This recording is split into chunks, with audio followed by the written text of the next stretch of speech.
Unon, gu Xabi, Naia eta Irati gara, eta eskola honen seinaletika proiektua aurkeztuko dizuegu. Orduan,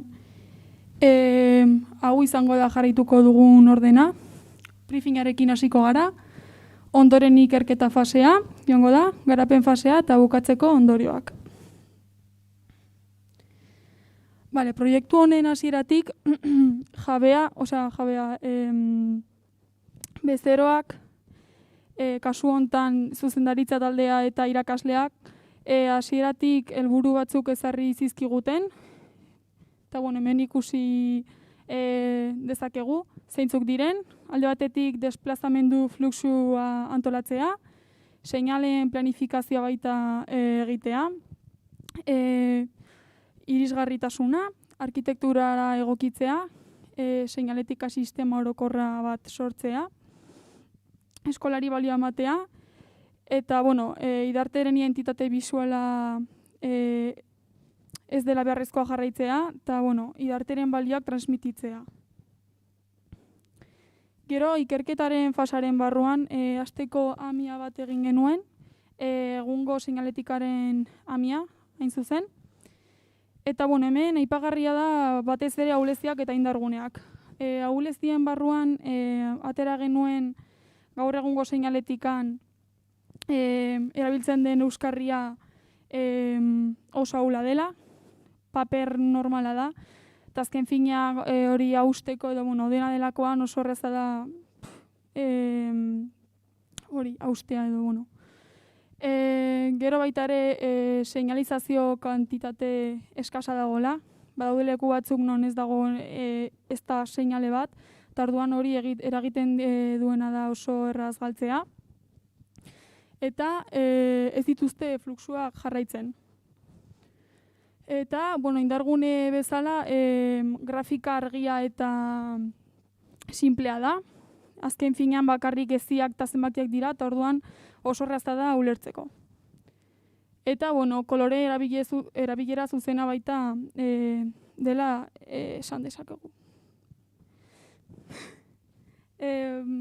Gero planeazioaren atalaren barruan, 3 puntu ezberdindu genituen.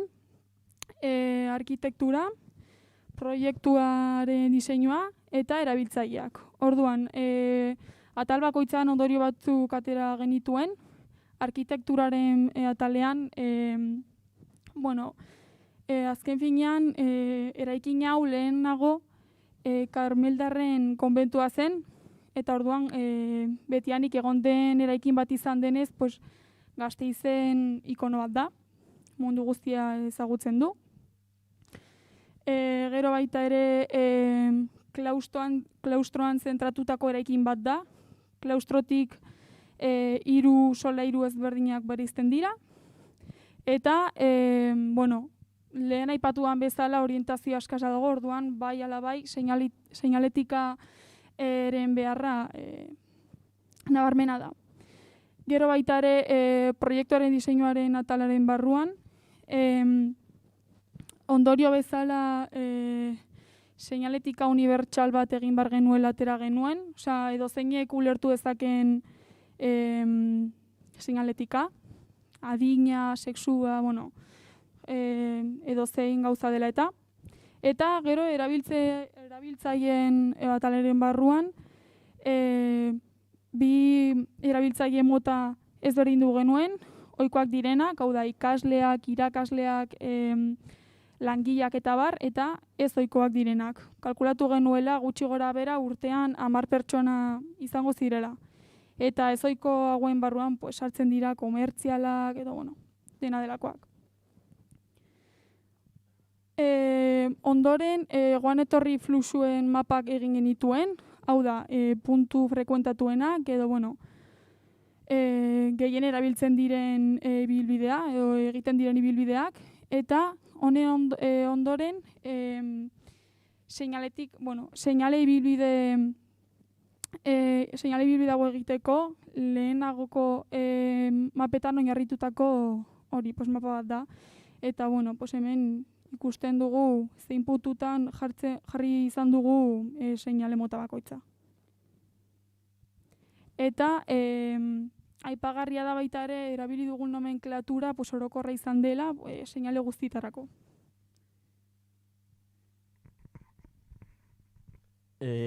Niko hain pixka kontzeptu esplikatu got, ze kontzeptutan oinarritu gehan proiektu hau bitako garaien, eta ikusten bezala, 3 kontzeptu nagusi dira, gehien bat dinamismoa, simplizitatea eta Bauhausa. Dinamismoan aletikan pixka zentratu gara baita, eskolan baita da hon ikusi hon bezala fluxu mugimendu hoi aurreatatzea laden baguztin. Ondorioz, pixkat estresa edo presa ordutegi horiek baita diseinu mundundian gauza batzu dialako, eta ondorioz baita hor azaltzia dinamismo goi eman egin nion. Modu beren simplizitatea, hau da, dinamismo horrek baita sortzeuna da irakurgarritasun on euki daula seinaletika horrek, hau da, azkarra izan behau, eta pixkate baita horrek ematen atemporalidadea, ikusita idarteko manualen baita likidoa izan izala, baita pixkat identitate hoi, ondorioz hoi hor integratzeko. Eta azkenik kromatika aletikan Bauhausen oinarritu geha, gehien bat diseinu eskola bat denez baita, CMYKako kolorek erabiltzea pentsatu genuen, gehien bat pixuak ezberdintzeko, hau da, pixuak oitzak kromatika barru hortan kolore konkretu bat eukiko luke. Kasu honetan, izan den bezala, zian, magenta eta horia. Material eta euskarri aldetikan erabiliteunak viniloa, planteatu diteunak, viniloa, metakrilatoa eta PVC izango lirateke, bai pareteako edo eta soportetarako edo eta kasu batzutan suspendidantzat.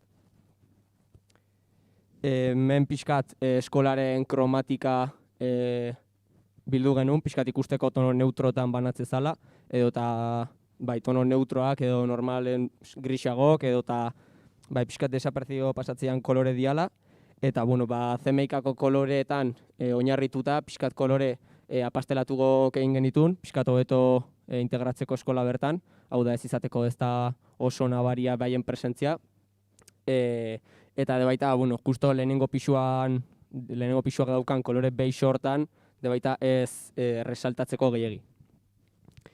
Hau izango litzateke beko pixua, hori, gorria lehenengo pixua izango litzateke eta urdina bigarrena. Tipografia aletikan din tipografia aukeratu deu, bolda euskeraz idazteko eta regularra gazteleraz idazteko. Eta din tipografia aukeratu dugu, seinaletika mundun oso erresa lako irakurtzeko, irakurgarritasun euskokan tipografia da, eta baita idarteko fira esan, edo HK grotesko horrekin ondo enkajatzen tipografia dalako. Gero gezi eta pasako ginen, leheno pixka esplikatu duten bezala, dinamismo eta simplizitate hoi eman nahien baita egon geha.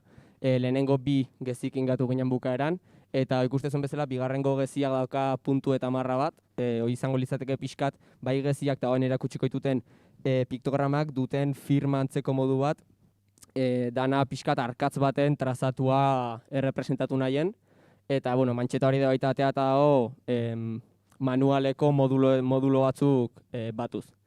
Erabili genuen erretikula piktogramentzat hau da, eta pixkat hemen piktogramak azaltzeko, pixkat takillak, eliza, eskaira goraka eta eskairak beraka, imprimagailua, komunak, liburutegia eta igogailua. Ikusten bezala, denak trazatu oso lehun hauka eta mantxeta hori edo eta puntu eta trazu hori erabiliz. Eta hauek aldiz izango lirateke hemen eskubin ikustean bezala liburutegiantzat, bai debekuzkok eta bai derrigortasuna azaltzeuen piktogramak. Kasu honetan, maskariana eta ez jateana, ez erretzena eta bar.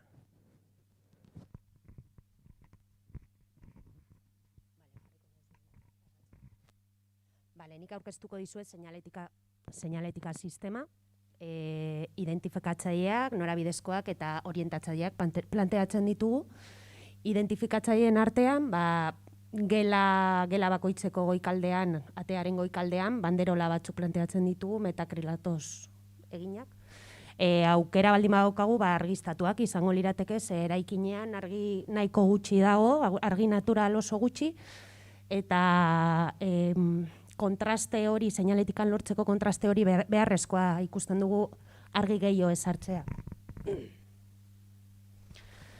Hau izango zen banderola honen laburpena, materialena eta neurriena.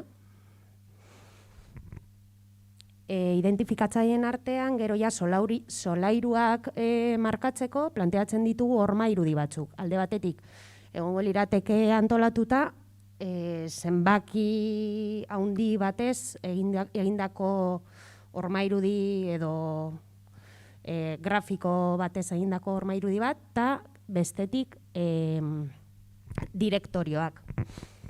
Direktorioetan, barkatu hauek izango dira B solairukoa, lehenengo solairukoa eta bigarren solairukoa, eta hauek izango lirateke laguntzen dituen direktorioak. Direktorioetan ja sartzen ditugu Xabik aurkeztutako piktogramak, eta ez dugu jarri behar testurik. Piktogramak beti bakarrik joango dira. Hauek egongo ziren ebaketa biniloarekin eginda. Seinale guztietarako sortu ditugu erretikula batzuk, piktogrametan bezala, eta etorkizun batean edo aldaketak edo seinale berriak egin behar baditugu, beti mugatu beharko ginateke erretikula honetara. Hemen planteatzen dugu sarrerako direktorioa, mostradore atzekaldean joango zena, eta azkenik identifikatzaile moduan markatzen dugu klaustroa. Klaustroa banatu dugu hiru geletan edo 3 zatitan, ebaketa vinilo batez eta zenbaki oso handi batez baita ere izendatuta edo beti helbidea edo testuaren norantza pasillotik ikusita ulergarria izateko. Liburutegiko seinaleak apalegietan jartzeko, ezkerreko apalegian eta eskuineko apalegian arlo bakoitzeko kodeekin. Hauek planteatzen ditugu PVC zuri batez, pisu gutxi daukala, eta oso erraz kolokatzeko direlako. Hemen baita ere sortu erretikula. Norabidezko seinaleetan zintzilikatu batzuk planteatzen ditugu, puntu nahiko konkretu batzuetan, eta begiradaren jerarkia jarraitu dugu ordena erabakitzeko, gezien ordena erabakitzeko. Erretikula baita ere, eta direktorioetan, hemen gehitu ditugu baita ere geziak, aurreko direktorioak bezala dira, baina mantendu ditugu, sartu izan ditugu geziak, piktogramak, eta marratxo fin hauek bereizteko beto arlo bakoitza edo zuzenbide bakoitza.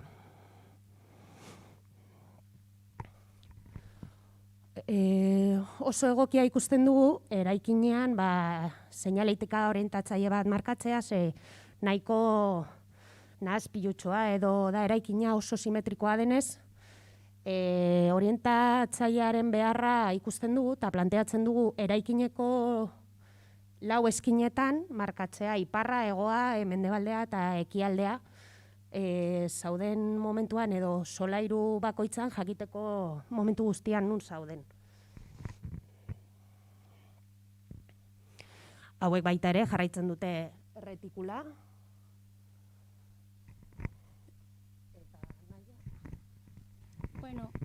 Gero, ergonomia aldetik, pertsona helbarri eta ez helbarri batzuen neurri estandarrak jarraitu ditugu. Honen arabera, gure seinaletika kokatu dugu, altueraren neurri hauen arabera. Beti ere, suspendidak eta banderolak 2 metrotatik pasa gabe gorantz, eta beste guztiak hormara itxatxita doazenak, gehien bat, metro 80tik igo gabe. Gero mokap batzuk egin ditugu, bezeroak ikusi ahal izateko emaitza finala nolakoa izango den, eta askoz ere bisualagoa eta erakargarriagoa izateko. Sarreran lehen planteatutako direktorioa kokatu dugu, apur bat ezkerrerantz, azkenean sarrerako mahai hori ez oztopatzeko, eta gero eskuinaldean komuneko mokapa ikusi dezakegu. Gero lehen aipatutako banderolak banderolen mokapa ere egin dugu, kasu hipotetiko horrekin argistatutakoak, eta ezin bada, pues, argi gabe izango lirateke. Gero klaustroko mokapa, non ikusi daiteke guk jarritako seinaletika oso integratuta dago estetika horrekin. Eta gero suspendidak bi kasu hauetan hormaren zabaleraren araberakoa izango lirateke horizontalki edo apur bat vertikalagoa horma estuagoa bada. Gero hemen orientatzaileak eta direktorioa. Eta bukatzeko interbentzio batzuk ere planteatu ditugu ikaslegoaren partaidetza sustatzeko eta beti ere pisu bakoitzeko koloreak mantenduz. Eta ondorio gisa ikusi izan dugu proiektu honek daraman lan sakona, gero sormena eta funtzionaltasunaren erlazioaren garrantzia ere oso nabaria da lan seinaletika lan batentzat. Eta gero azkenean gu diseinatzaileak izateaz gain ere erabiltzaileak gara, kasu honetan zentro honetako ikasleak gara, beraz esperientzia aldetik ere seinaletika sortzeko abilezia apur bat gehiago izatera heldu ahal izan gara. Eta hau da guztia.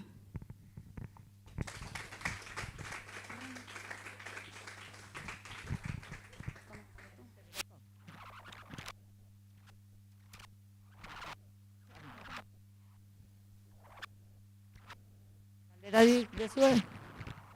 Norbaitek galde.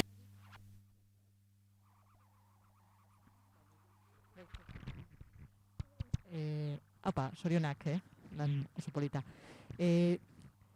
Planteatu dozuen ideia hori klaustroan iparra, hegoa eta adierazteko zelan dekodifikatuko zeuen hori erabiltzaileak? Esan nahi dut, zelan dakit nik iparra zein den edo hegoa?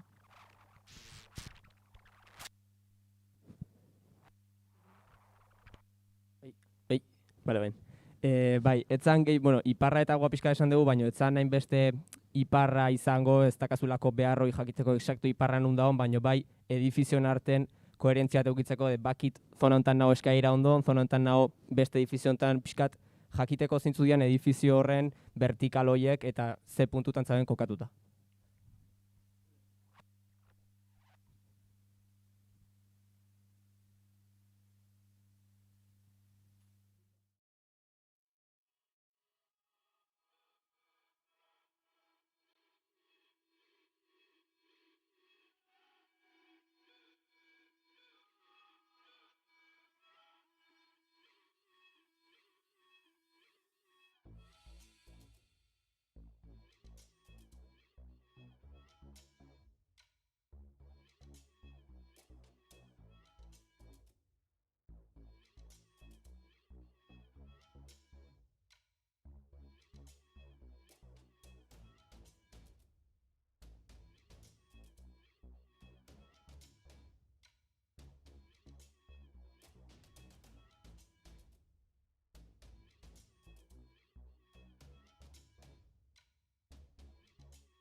Bueno, kaixo, Amaia, Uso eta Paula gara eta pues, aurkeztuko dizuegu pues, geure seinaletika proiektua.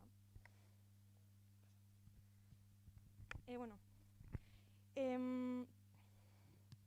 Idearteko eskola antzineko konbentu bat da, beraz, bere struktura nahiko konplexua da. Orduan, pues, konturatu gara, azkenean pues, jendea galtzen dela eta pues, ez daukagu orientazio hori pues, argia.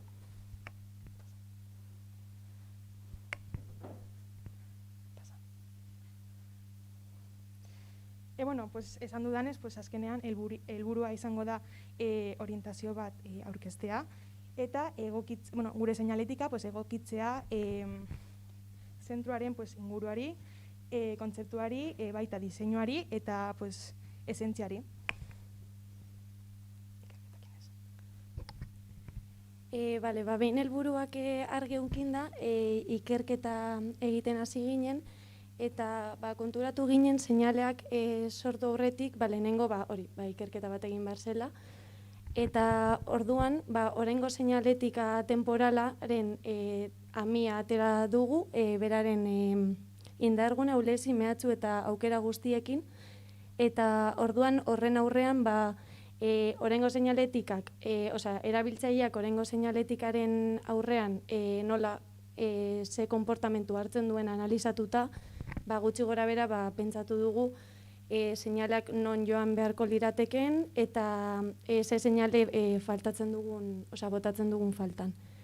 Horretaz aparte fluxua ere analizatu egin dugu, ze garrantzitsua iruditzen zaigu jendeari leku batetik edo bestera bialtzerako orduan fluxu gutxiago dagoen alde batetik gidatzea. Orduan, hemen ikusten duzue jendearen fluxua, aztertu dugu 4 solairuetan, eta diskontinuak diaz jende gutxiei dagoen jende gutxi pasatzen den lekuetatik, eta linea kontinua jende gehiago pasatzen den lekuetatik.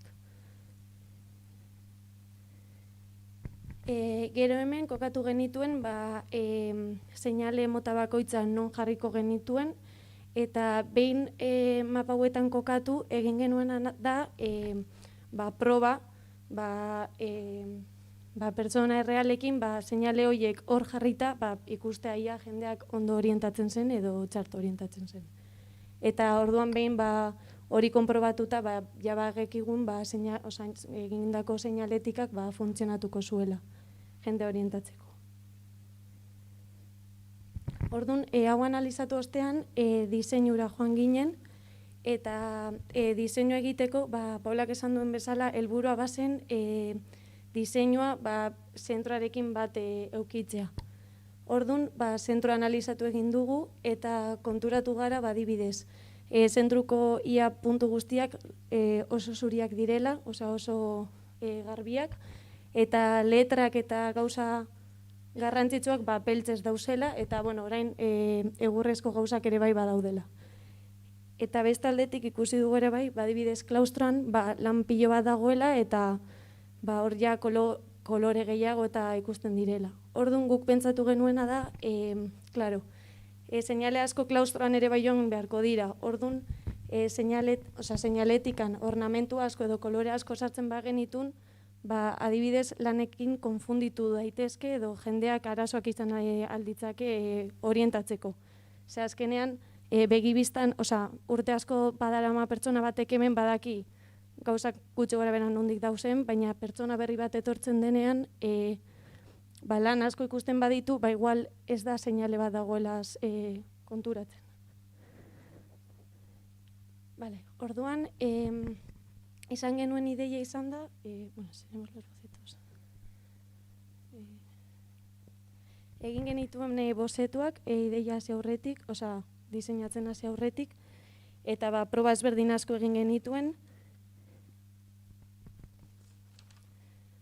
Eta azkenean konturatu ginen, azkenean Vitoria-Gasteiz ere dela,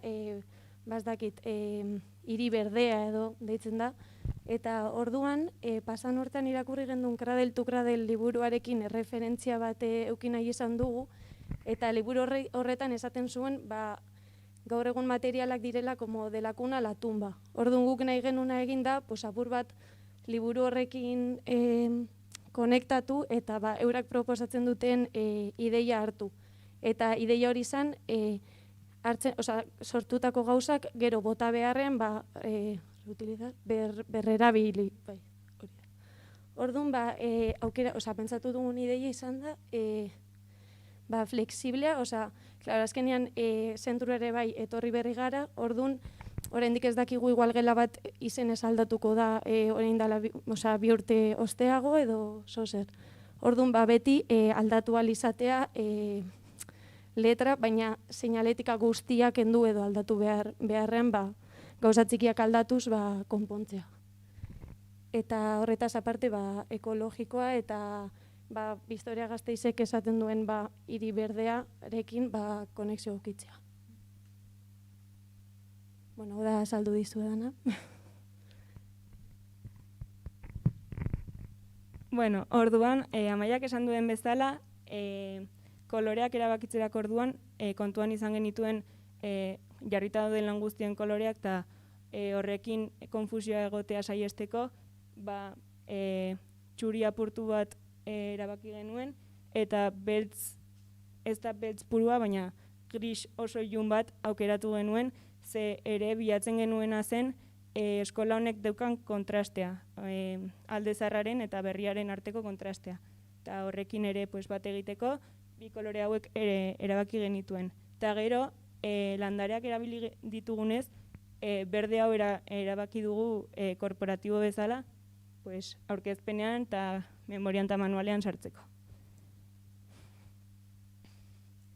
Tipografiaren aldetik, ikerketa luze bat egin ostean, DINPRO tipografia erabaki genuen, ze seinaletikarako erabiltzen den tipografia delako, eta uste dugu irakurterraza dela, garbia, eta edozeinek irakur dezakela arazorik gabe,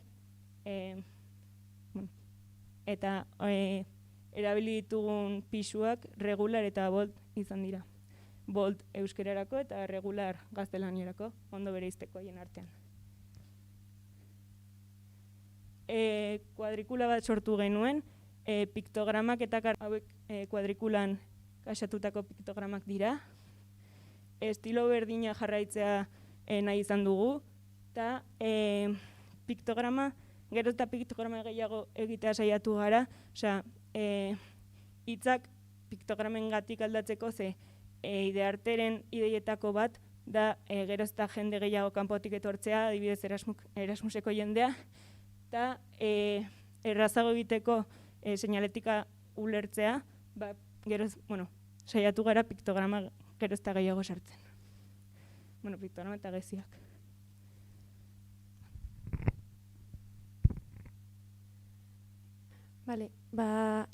Hau izango zen seinale identifikatzailea, gelen alboan jungo sana, eta egin duguna izan da, gela bereziak ezberdin du gela arruntengatik. Beraz, gela berezietan laboratorioa, zuzendaritza, liburutegia, denak horrela jungo lirateke loreekin, eta gero hemen gelaren izenarekin, eta lehen esan dugunagatik, ez dakit, iraganean se dice, etorkizunean, zuzendaritza, ez dakit, idazkaritza bihurtzen bada, horria atera, beste bat sartu, eta horrela, lehen esan duguna, ez da seinaletika guztia aldatu behar, edo sakarrara bota behar. Loreekin ere bai, lortu duguna izan da, adibidez, gela bereziak ezberdin, argi eta garbi begibiztaz ezberdintza. Adibidez, nik zuzendaritza den bila banabil eta gela guztiek berdina badaukate, beti izango da zailago aurkitzea, zozertaz ezberdinduta baldin badaude baino. Eta loreen asuntoa izan da, lehen esan dugun bezala Gasteizen hiri berdearena, horretaz gain irakurri dugu loreak leku itzietan onura asko daukatela, eta adibidez umorean aldaketak egiten dituela, produktibitatera laguntzen diotela, eta ba hori haizea ere bai garbitu egiten dutela, eta orduan interesgarri iruditu zaigu, ze ikusi ditugu ere bai geroz eta lore gehiago dauzela, ba interesgarri iruditu zitzaigu sartzea. Gero, euskeraren eguna edo martxoak 8 edo olako egun berezietan ere bai, beti argien asunto edo aldatu egiten dituzue, pentsatu dugu ere bai loreak jarri halko dira, ez dakit, martxoak 8 badibidez lore moreak gehitzea edo olako zerbait, eta horrela ere bai eskola ornamentatzea. Bueno, horrela geratuko zen. Gero hau da biniloa, Usuek esan duen bezala, piktograma asko sartu ditugu, saiatu gara hori. Piktograma auki altzuten gela guztiek, piktograman jartzea, ze hori, horrela denontzate ulergarria izango da, kanpotik datorren jendearentzako eta bai guretzako ere bai. Eta hau izango zen direktorio. Eta geratuko zen horrela.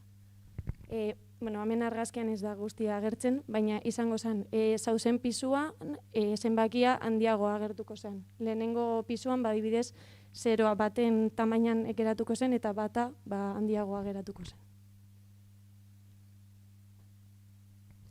Hau da liburutegiarena, eta identifikatzaile be bai da, ordun horrela izango litzateke, baina liburutegian esepzio moduan gehitu ditugu arauen piktogramak bertan, ze liburutegia irakurri ostean garrantzitsua iruditzen zaigu arauak argi eta garbi eukitzea, eta piktogramekin ere bai jarri ditugu lehen esan bezala. Ez dakit Erasmusetik badatorren norbaitek, ez dakit pentsatzen edo egon beharren, jarraian piktograma ikusiz ulertzeko arauak.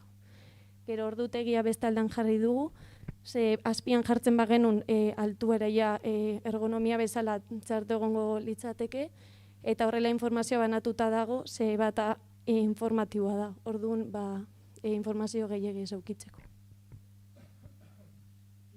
Horrela geratuko zen. Gero, liburutegiaren estanterietan jarriko genituzke horrelako kartel informatiboak, eta joango ziazen holan 2 kolumnetan jarrita, hemengo kolumne, hemen dagoen panelekoak dira hemen dagoen liburuenak, eta hemengoak horkoak. Eta lehenengo agertzen diren gaiak izango ziren hemen lehenenak egongo liratekelak, eta bigarrenean atzekoak. Horrela geratuko zen. Gero hauek dira zutabean doazen seinaleak, eta hemen gauza batez konturatu ginen, eta, klaro, kolumnan, jarriko ditugu 2, jendea erraz lekuak banatzeko. Eta, klaro, leku batzuetara ailega gaitezke berdin leku batetik bestera, eta bestetik. Orduan, jarri dugu adibidez. Komunetara joaten zarenean, komunak gero, aurrez aurre aurketzen badituzu, ez dago galtzerik, baina bestaldetik bihaltzen badizugu, klaro, ezkerraldan geratuko litzateke, eta orduan, igual galtzeko arazoak egongo lirateke, orduan beti jarri dugu aurrez aurre aurkitzeko helburua, helmuga. Horrela geratuko zen. Gero da sarrenan kolgatuta egongo litzateken seinalea, eta berdina, hori.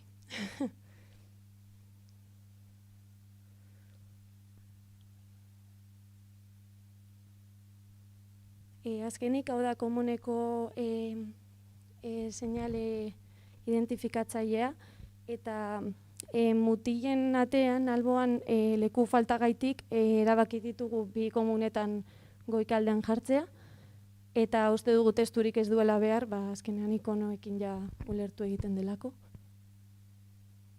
Eta horrela geratuko litzateke.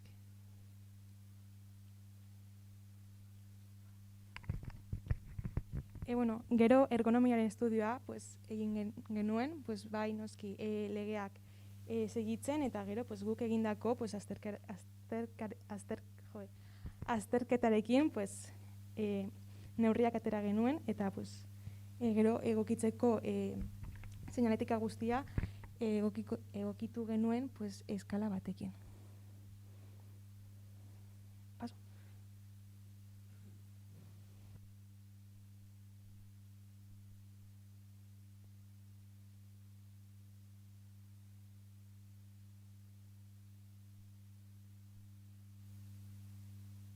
Beste estudio ekonomiko batzuk, eta ikusteko pues, neurriekin eta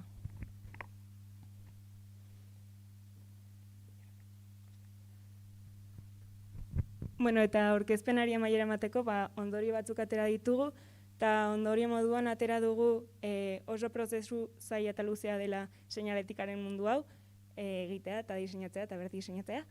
Eta baina gure artean uste dugula oso ondo ulertu garela eta lortu dugula hasieratik proposatu genuen helburua.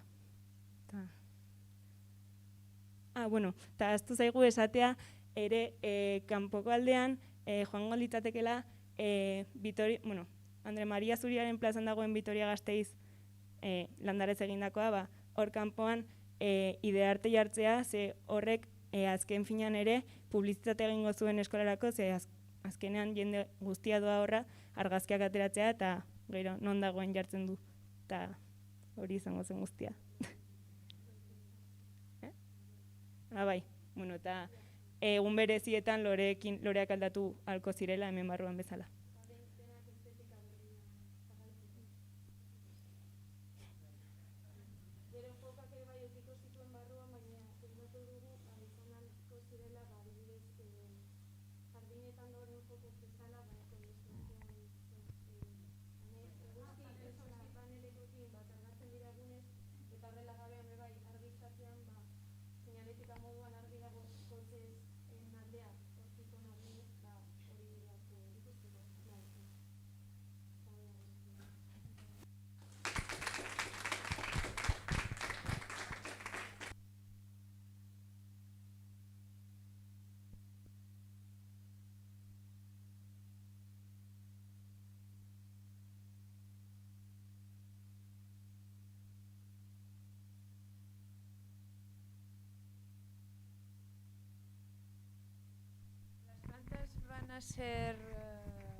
¿Van a ser artificiales o van a ser plantas vivas? Real.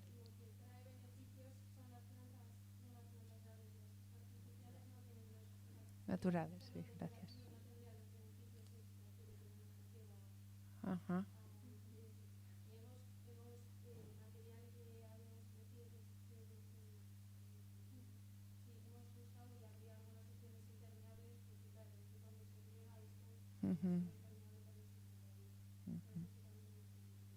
Vale. Y en las zonas, porque las plantas solo las pondríais en las zonas identificativas que necesitan identificación con texto. Entonces hay algunas zonas que son oscuras, muy oscuras, como la zona de la segunda planta al plató. ¿Ahí cómo remediáis el tema?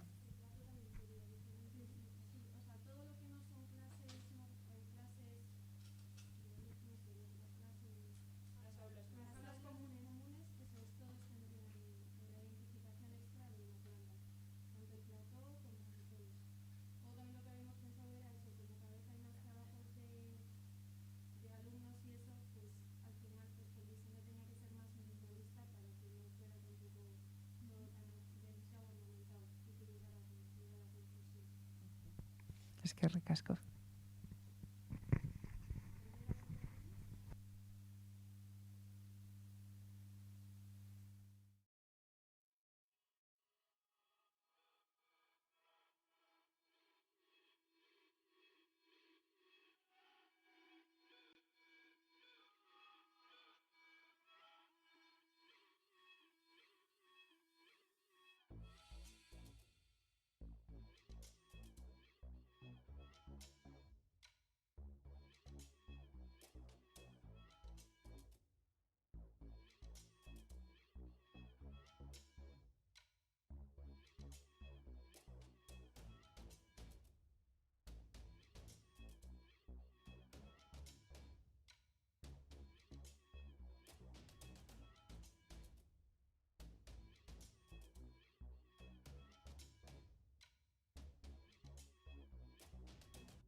Bale, kaixo guztioi.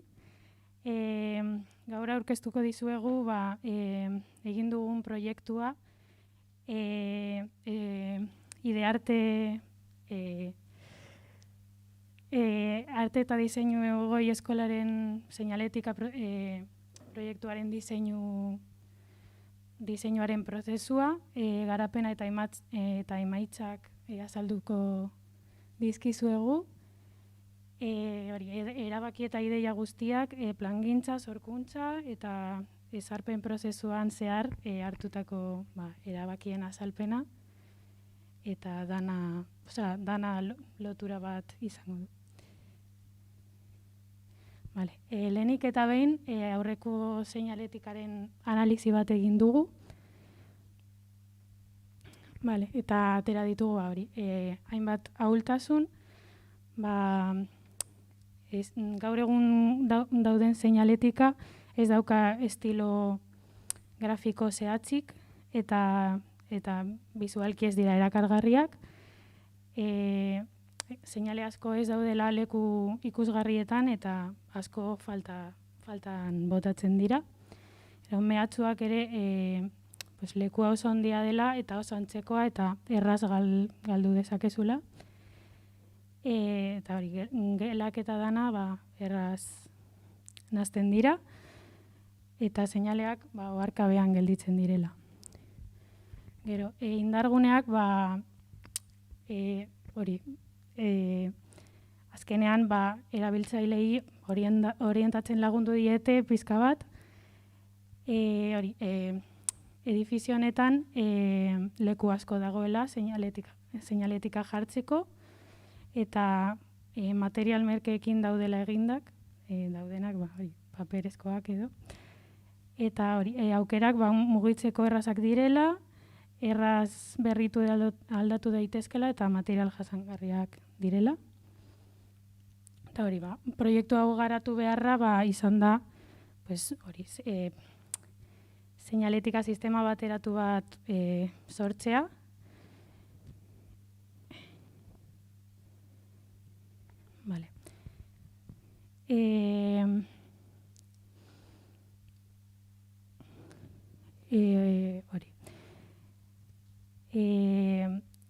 Helburu orokorrak orientazio funtzio nagusia batez ere.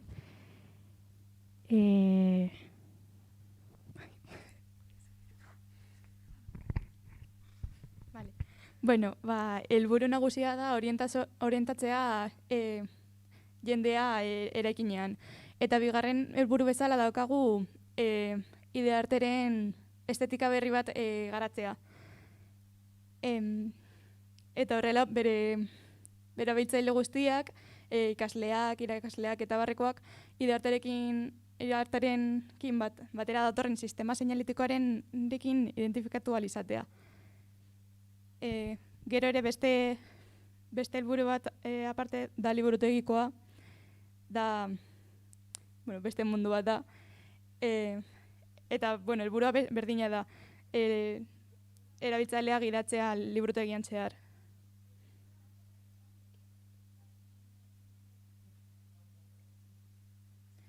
Gero egin genuen igaro ere moen fluxua, jendea nondik pasatzen den gehiago edo gutxien. Baita seinaleen kokapena. Eta gero, bilatu genuen referenteak seinaletikaren kin hasea aurretik oinarri zuzenak izan ahal izateko. Hau dira aurkitutako inspirazioak.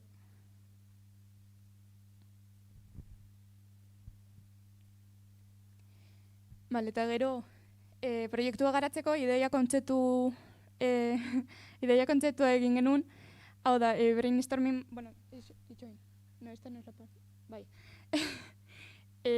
brainstorming bat egin genuen gure eraikina eta Idearteren identitatea lotzen duzuten ideiekin. Hauek ziren ateratako ideiak eta guk aukeratutakoak izan dira tradizionala, modernoa eta arkuak. eraikina tradizionala eta modernoaren arteko nasketa bat dela ezaugarri nagusiena baita, eta arkuak tradizio hori antzematen duten hoberena da.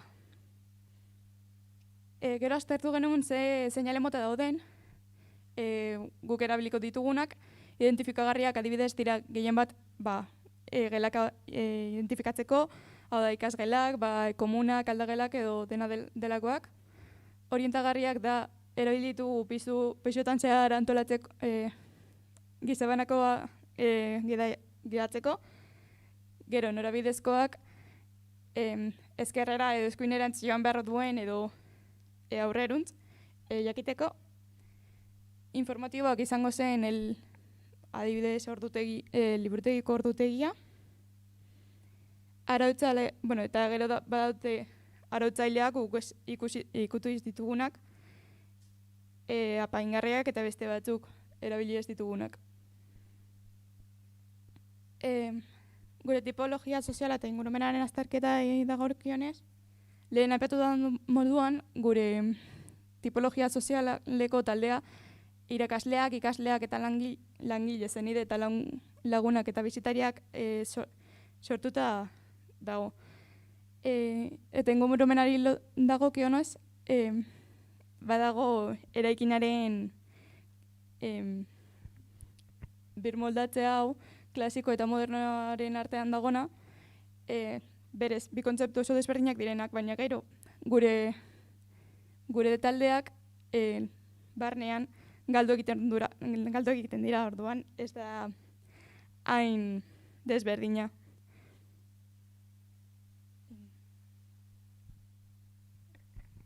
Nik azalduko dizuet pixka nondi datorren gure diseinuan nondi datorren. Hasieran hasi ginen, ezkenek egun oso ondo nondik antira, eta hasi ginen bozetu pila bat. Eta hasieran genuen idarteko eraikina oso nola esaten da, bereizgarria da, eta hortik tiratzea pentsatu genuen hasieran. Eta proba diferentiak egiten egon ginen, hemen ikusten zuten bezala. Eta pasa. Eta azkenean lortu genuen retikula hoi, ate genuen eraikinan goiko planotikan, eta hartuz klaustroa eta inguruko gelak. Hola, justo retikula simetriko bat sortuz. Gero retikula hoi erabilko genuen diseinu guztietan. Gero piktogramentzako erabili genituen arkuen, leheno saiuri esan duen bezala, arkuen kontzeptu hori erabili genuen, azkenean oso berezgarria dare bai eskola honetan, arkuak ez, konbentu bat delako. Eta gero bestale erabili genituen marra zuzenak, azkenean modernua eta tradizionalan arteko lotura hori lotzeko. Eta hemen proba hasi ginen pixkat zentratzen gure diseinua. Erabiliz basan duten bezala retikula hori. Iritsi ginen diseinu hauetara izango diela hauek. Adiez gela bakoitzeko identifikatzaileak. Bozetu gehiago. Eta piktogrametan, esan duten bezala retikula berriz, piktogrametan, hau bozetuak dira. Eta, baina. Eta, tipografia antzako ingenuen azterketa bat, eta erabaki genuen azkenean erabiltzea eskola honen tipografiak. Pixka nahi genuen bai ez jun guztiz eskola honen identidadetik, eta hori erabili genuen. Eta bi hauen artean erabaki genuen Fira Sans batez ere letren arteko distantzia zabalago zelako eta irakurtzeko erresago zelako.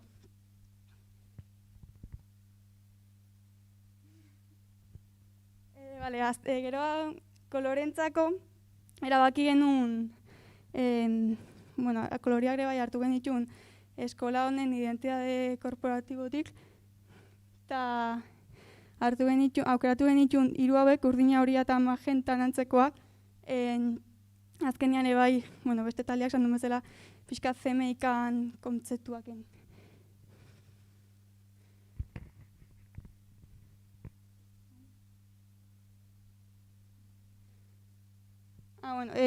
Gero materialai buruz, erabiliko genuna izango zen PVC, azkenean nahiko material merkea delako. Eta denak seinale guztiak paretea itxatxiak egongo zinen.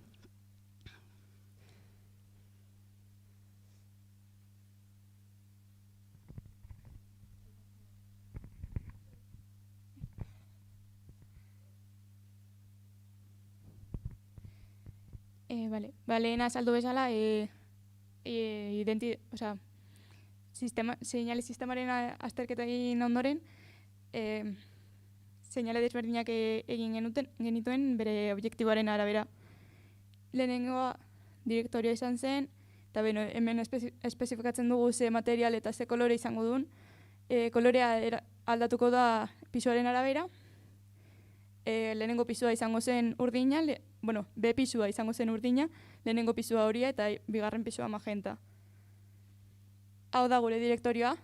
Azkenean, eraikinaren kanpoaldean ikus dezakegun estruktura da.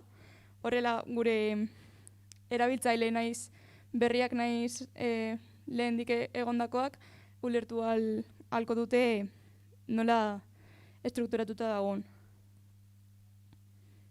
Hau izango da, lehenengo pisuan jartzeko eta bigarren pisuan jartzeko. Gero identifikagarriak lehen esan bezala gelentzako direla. Badokagu B pisuko gelak, lehenengo pisuko gelak eta bigarren pisukoak, baita igogailuak, inprimagailuak edo dena dalakoak.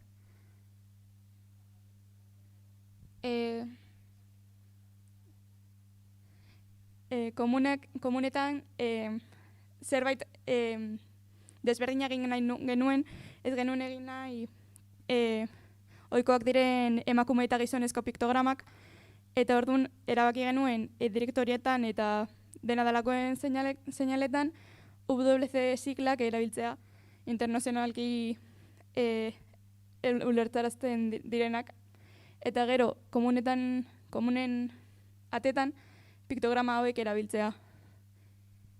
Eta, hori, ze objektu dauden arabera, piktograma gehiago edo gutxiago izango dituzte. Horrela, ez dugu klasifikatzen ez emakume, ez da gizon.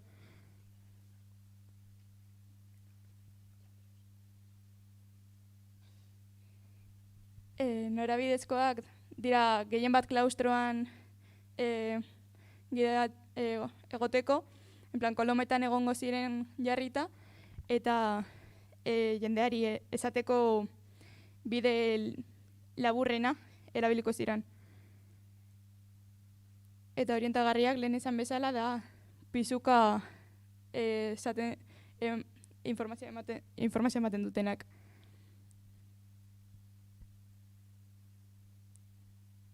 Gero aparte daukagu liburutegiko apalategiak. Azkenean jarraitu dugu orain daukaten informazio egitura, baina estetika berri bat eman diogu.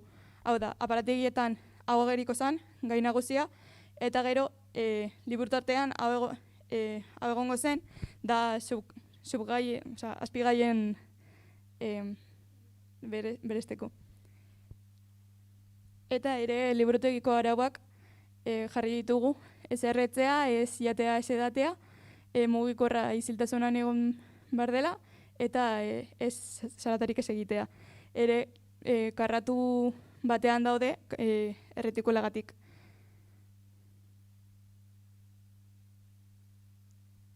Eta gero egin dugu ergonomia, da jakiteko gutxi gora bera nola izango zen, ze alturetan ikusiko zuten gure gure erabiltzaileek seinaleak.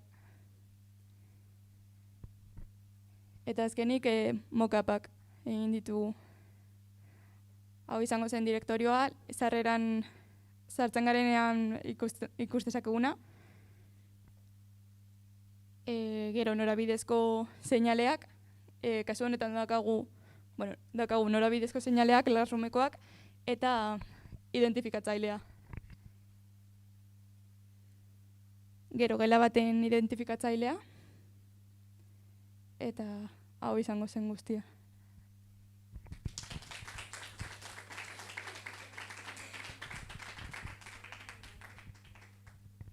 Galderarik?